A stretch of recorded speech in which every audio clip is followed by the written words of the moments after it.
Kampanya na ng mga tumatakbong senador at party list sa Bilang Pilipino 2025 ang mga pambato ng administrasyon sa pagkasenador sa baluarte ng mga Marcos nagsimulang manuyo, kabilang sa mga isyong natanong sa senatorial ang impeachment ni Vice President Sara Duterte. Narito ang report ni Mean Los Baños.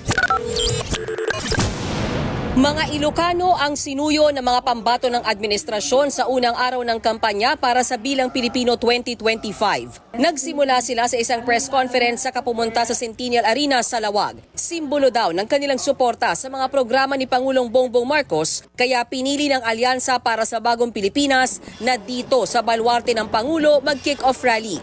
Siyempre, we share his vision for the country. Yung mga pangarap niya, hindi lang para sa mga Ilocano, kundi para sa lahat ng Pilipino. Kami lahat nagkasundo nung minungkahi na dito yung kick-off ng proclamation rally sa Ilocos para ma-emphasize yung suporta ni Pangulong Marcos kasi Solid North. Hindi ko naman po hinihiling na mag-number 1. Payag na kami mag-number 1 si Manang Aimee.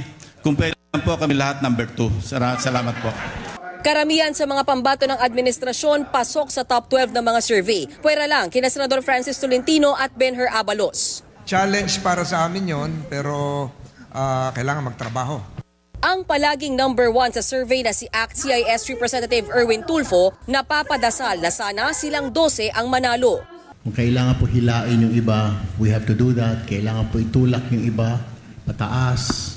We have to do that. It's a coalition. It's a force that we need to be united.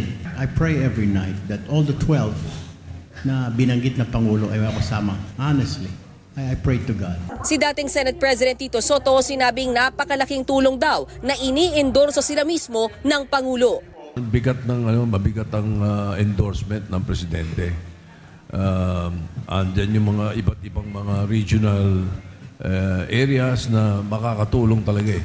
So talagang ang laki ng chance. Tinanong ko naman ang mga kandidato kaugnay sa kanilang posisyon sa impeachment case laban kay Vice President Sara Duterte. Maari kasing magsimula ang impeachment trial sa 20th Congress. Kaya kung mananalo ang taga-alyansa, isa ito sa mga una nilang tatrabahuin bilang senador. Una, baka kailangan manalo muna kami. Pangalawa, personally wala po akong kopya ng articles of impeachment. To be able to read the complaint. So it is very, very premature and unfair to give a position on the impeachment this early. Tikom naman ang bibig ng ibang kandidato. Pero si Soto, hindi naniniwalang election issue ang impeachment dahil wala namang kandidatong involved sa impeachment.